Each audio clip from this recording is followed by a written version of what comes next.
Zach Murphy here. Thank you so much for taking the time to tune into my channel today. Today I want to give a brief message on counting all things as joy in life as a Christian, as a believer in Christ Jesus. So before I go any further, let me open up with a word of prayer. Heavenly Father, I thank you for this opportunity to share your word over social media. I pray that everybody watching this is edified and built up in you, Lord, for your glory. We give you the praise, the glory, and the honor. In your name we pray. Amen. So I want to turn your attention here to James chapter number 1.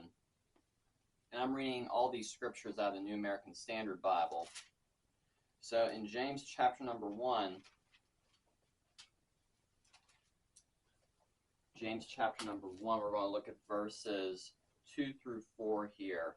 And it says here, "Consider it all joy, my brothers and sisters, when you encounter various trials, knowing that the testing of your faith produces endurance. And let endurance have its perfect result, so that you may be perfect and complete, lacking nothing." It is so important here we really truly count all things in life, both the good and the bad, the good and the ugly in life, as joy. No matter our circumstance, we are to be walking in the joy and the strength of God Almighty as believers because of what has already been done through way of the cross, through way of what Jesus Christ completed over 2,000 years ago. We need to have the true manifest joy of the Lord operating and flowing in our very lives as believers. So, so often we get into different trials, and so often we'll turn our focus onto focusing on the problem, and to focusing on, God, focus so much on, praying the right things over this and praying all these things. And those things have its place. When we get into different trials, whether it's a sickness or a financial need or whatever it is, we do need to pray the Word of God over it. But so often in doing so, we get our mind too occupied on dealing with the problem and lose sight of the joy of the Lord that we have. And, as I said, it's great to, find scriptures that pertain to healing or pertain to God's providence or pertaining to peace or whatever it is.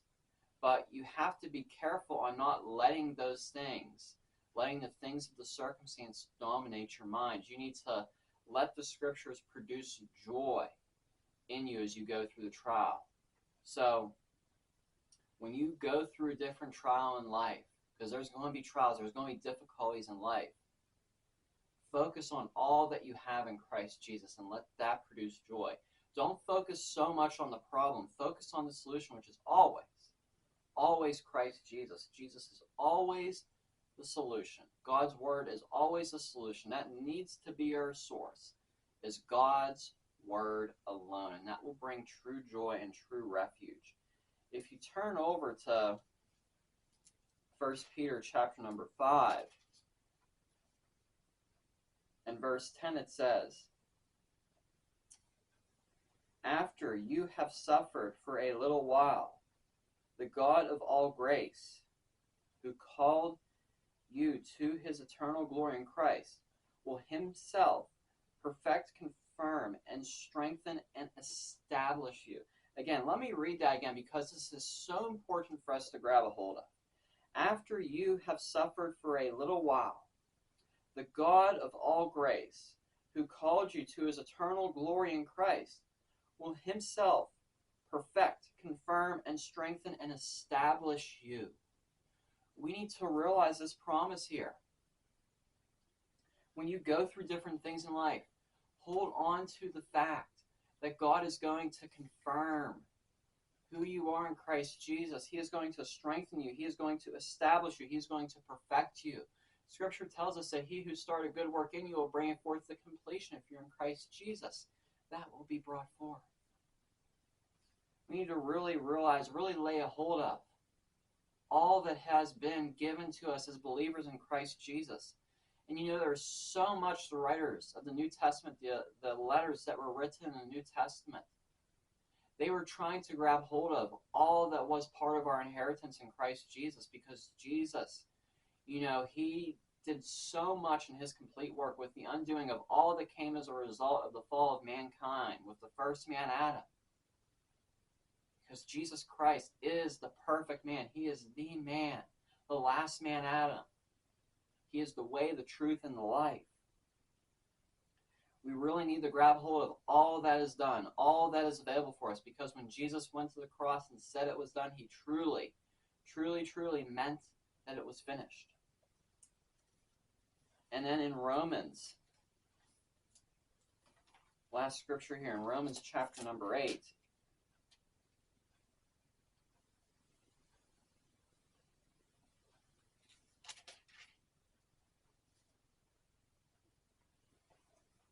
Romans chapter 8, verse 28 says, "And we know that God causes all things to work together for good to those who love God, to those who are called according to his purpose."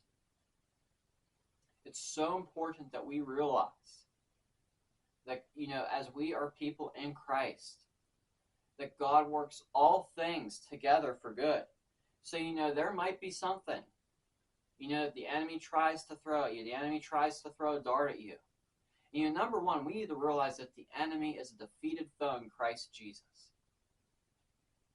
The enemy is a defeated foe in Christ Jesus, and we have victory over him through the complete work in the name of Christ Jesus, the authority that he has given us as sons and daughters of the Most High God. But, you can rest in joy when you go through different trials in life, different difficulties, different circumstances. Why?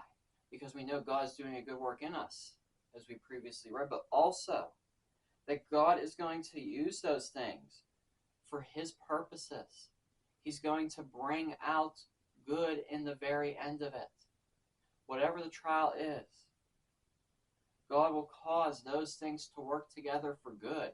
Even though the enemy meant that for harm, God will cause it to work together for good.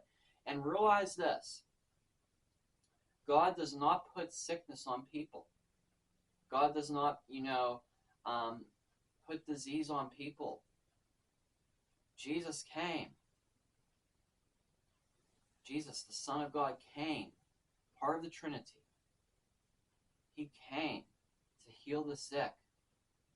That's the Father's heart. The Father's heart is not to put sickness on somebody to teach you a lesson.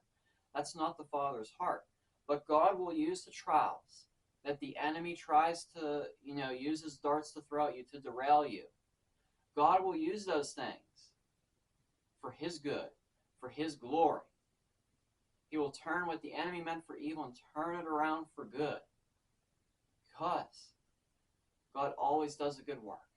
He always brings about a testimony, and we overcome by the word of our testimony. People can never deny your testimony. So vitally important that we really grab a hold of, counting all things joy and resting in the fact that no matter what it is, that God is going to turn that around for good. And remember, do not get confused that, some people say, oh, well, God gave me this sickness to teach me this or to teach me that. No, God did not give you the sickness. Sickness comes from the enemy. Jesus came to give life and life more abundantly. Sickness does not align with that.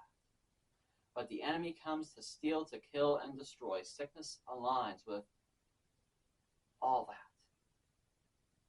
But healing aligns with abundance. Divine health aligns with abundance. So important that we rest in that, because if we don't rest in that joy, through just simply knowing that God is going to do a good work, no matter what, we will be able to rise above and endure as a good soldier in the army of the Lord. So count all things in life joy. No matter what they are, count them as joy.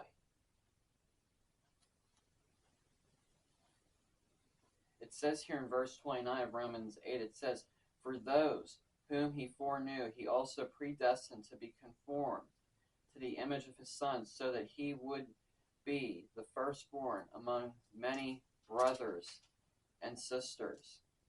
Verse 30, and these whom he predestined, he also called. And these whom he called, he also justified.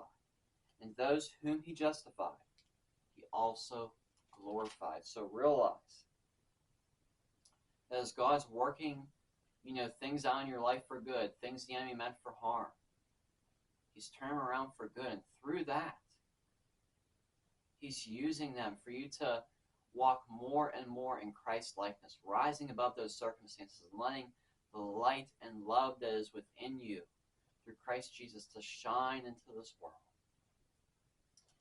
And I myself, 10 years ago, just about a week ago from when this video I've scheduled it to premiere, I was diagnosed with type 1 diabetes. And I could go to what many people say, oh well, God's teaching me this or that through this, and that's why God gave me this sickness.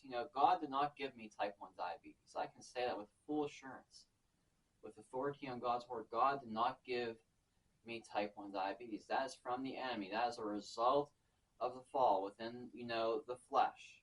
That is something within my flesh that is still coming into alignment with God's promises in his word. And yes, I still take insulin and still follow with a doctor and do different things with my diet.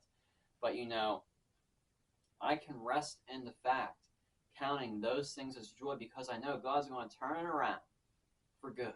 God is true to his word. He is true to his word. And even in the most difficult moments, I have to get myself back rooted into the fact of resting in all that God has provided for me in Christ Jesus, no matter what my circumstance looks like. Because, over the past 10 years, I have been blessed by God alone that all my A1Cs have been within normal range, with right where the doctors want them. Every single time I had a follow-up with my endocrinologist, and she said she was impressed that over, I saw her in December, so it's just a month about shy of the 10-year mark of having the disease. She said she was just impressed that I have yet to go through a diabetes burnout, which means simply that you get so overwhelmed with the day-to-day management of the disease that you basically stop caring about it, that you let that overwhelm you, and that can lead into different things with emotions, and then people let their blood sugars get really out of control when they go through diabetes burnout. And she said she was very impressed that I have never gone through that at a 10-year mark, because usually most people do at some point. Doesn't mean every through those 10 years I had 100% good days. There's been some very challenging days with the disease. But God is good. He is faithful through it. I have had developed zero complications with it. Go for my yearly eye exam. Second year in a row, my prescription hasn't changed, and they did the retinal imaging on my eyes, and as healthy as can be. So, rest in the fact that God's word is true. And even though you're going through something, even though you're praying through something, even though you're still holding on to God's word to manifest in a different area of your flesh or a different circumstance in your life, learn to walk in the joy. Don't walk in defeat that you're still dealing with whatever it is. Walk in joy. Walk in peace. Walk in the things of the Spirit. Don't let what your circumstances are dictate, walking these things out. Hold fast to the word of God, and he will perform it. He is faithful. And, I think mine's, been an example, of a progressive healing, because, my doctors have seen, different things with my numbers just being, within normal range. I've had A1Cs within normal range.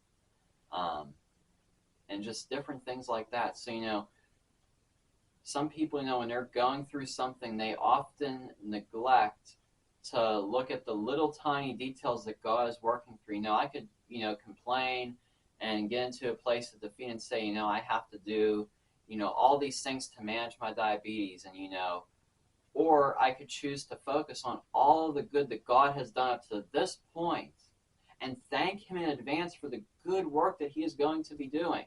And it's actually already done in Christ Jesus. It's just going to be made manifest in the flesh. So whatever it is you're going through, hold fast to the Word of God. And, I always say, I would never, some people say, well, you can't be walking in faith if you're taking medicine. I certainly disagree with that. That's an extreme with certain movements in Christianity. If you need to take medicine, you need to take medicine. If you need, to work with a doctor or whatever, work with a doctor. Use common sense and, trust that God's word, that, the doctor's reports will start changing for the better. And, sometimes, I've found it's even, helpful to pray before you even take a medicine or whatever, that, it would work in your body efficiently and effectively, and that God would use that medicine, that there'd be no side effects. So just a little bit of a tip for walking in faith, if you will. So always hold fast to the Word of God and count all things as joy. I hope this has blessed you. Let me just close in prayer. Heavenly Father, I thank you for this opportunity to share your word, Lord. I pray, Lord, that everybody watching this will be edified and built up in you, Lord Jesus, for your glory. We give you the praise, the glory, and the honor. In your name we pray, amen. So once again, thank you for watching. God bless you. Be sure to hit that subscribe button down below and have a blessed week.